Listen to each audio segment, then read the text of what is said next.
Andrew, I appreciate this. And first off, congratulations on getting announced to the All-Star game for the American Hockey League. And I know this isn't even your best AHL season yet. I do want to talk about your best season in a second, but how's this year going for you? Yeah, it's been a lot of fun. Obviously coming to a new organization, been a little bit of change and different scenery, but I feel like we've kind of meshed right in and come in. It's been a good group. It's been easy for me to come in and have success, and obviously can't do it without our team. And we've been having some fun out there, so just got to keep things rolling. Every season brings a new journey, so just trying to keep going and see what the season brings. You've won 2 Calder Cups before, and I remember when they brought you in, thinking why they brought you in. You have the experience, and there's a young group here, and you're a little bit older, so you can kind of help lead them on and off the ice.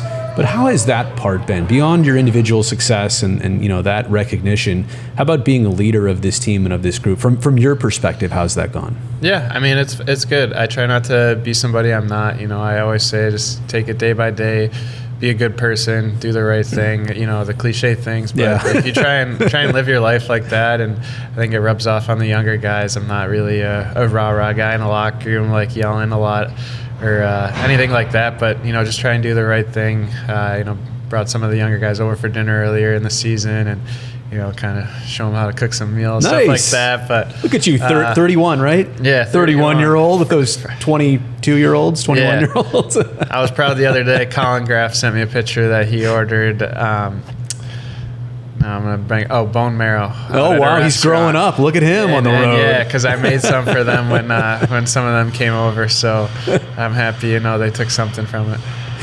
I said this isn't your best AHL season. That's going to be hard to top. You had 101 points with Chicago a handful of years ago. But as I started to put the pieces together, I also realized in Chicago that season, Ryan Warsofsky was the head coach. He named you captain of the team, right, that season. So as I'm piecing this together, that's a huge reason maybe why you ended up here, because of Warsaw? Yeah, definitely. We go way back. He was actually my assistant coach in Charlotte when I won my first Calder Cup. Okay. And then I was in free agency that year before I signed with Carolina and ended up in Chicago and didn't really have any offers and was kind of struggling. And it really started from him just texting me and saying, hey, are you not signed? And I said, nope. And then we started, and then he said, who's your agent? And we started talking, and, one thing led to another. And I took just the opportunity to play for someone familiar. And, he gave me a great opportunity there in Chicago and kind of made the most of it. And we had a really good team and had a lot of fun that year. And, the rest is history. So just taking that familiarity with him and then kind of the same thing this summer. I, had some offers, but having someone in the organization who has believed in me and given me a chance in the past, and at this part of my career, all I'm really looking for is an opportunity at that next level. So he was definitely a big reason why I signed here. I think at the time, nobody had a 100-point season in the league for like a dozen years. And, I mean, you're having a good season now, again, but nowhere near that pace. You're one of the league leaders in points, but getting back to 101 would be pretty difficult, huh? Yeah. It's a hard season to top. Yeah, I always joke and say you should never be allowed to get to 100 in the AHL. But yeah, no, it was a fun season and everything was going right, and we had a lot of good pieces there and just a lot of good fun. But try not to compare season to season. Everything's different, and puck's going in right now though, so hopefully that continues. You're older, as I mentioned, than a lot of your teammates at 31, and you're a parent multiple times over already. Are you still able to connect with the youngest players? Because I'll be honest, I'm 43, and when I do some of these interviews, I look across the table here and think, this is a very young person I'm talking to. Yeah. How do you do it? Generations change for sure, but I feel like I'm a pretty easygoing guy. I can get along with anybody on the team. And, when I came into the league and I was younger, I feel like the older guys were definitely there's a different culture, and they're pretty old school and in distance. But our team now, I feel like I can go out to dinner with anybody and get along. Like I said, I had Graffer, Furlong, and Cagnoni over for dinner, and we didn't miss a beat and talked. And they're definitely a different generation and a lot of different things and different stages of our life, but I feel like it's pretty easy to connect with those guys, and we all like hockey, we like sports, and there's a lot of things to talk about. So I think we have a pretty close-knit group. That's awesome. I'm going to ask this next question as respectfully as possible, because I don't have the answer and I know you don't have the answer, but more than 500 AHL games for you, more than 450 AHL points for you. You're basically a point-per-game player in this league. You've played 6 NHL games, but 2, 2, and 2, separated by like 8 years apart, all of them. What am I missing here? You know what I'm saying? Why hasn't the chance come? Yeah, I mean, that's a tough question. I get asked a lot, especially from family and stuff in the summer. But, I mean, it's a tough one to answer. You know, obviously, I believe in myself. And I believe I should be there. And, you know, that's still my goal to this day. I mean, I still have dreams about playing in there. I'll wake up and tell my wife, you know, I had a dream I was, you know, playing and doing well. So that's my goal. That's what I strive for and work hard for every day. I don't know. I think it's a mix of a lot of things. It's timing, luck, opportunity. Of course.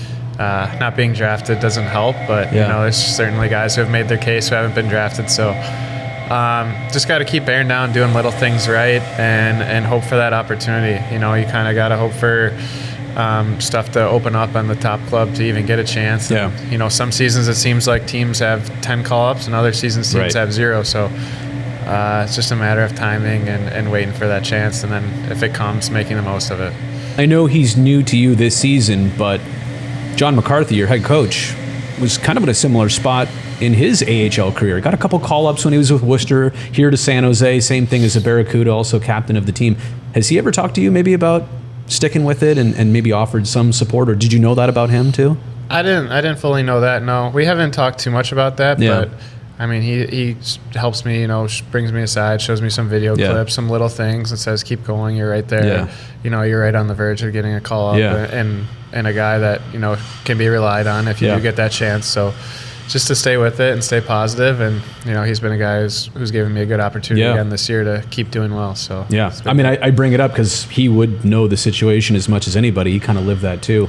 I was reading a quote by you in a newspaper, and the topic of being a career minor leaguer. I hate that term, and I know you did too. Your quote was, "It bothers me to the point that I want to prove everybody wrong.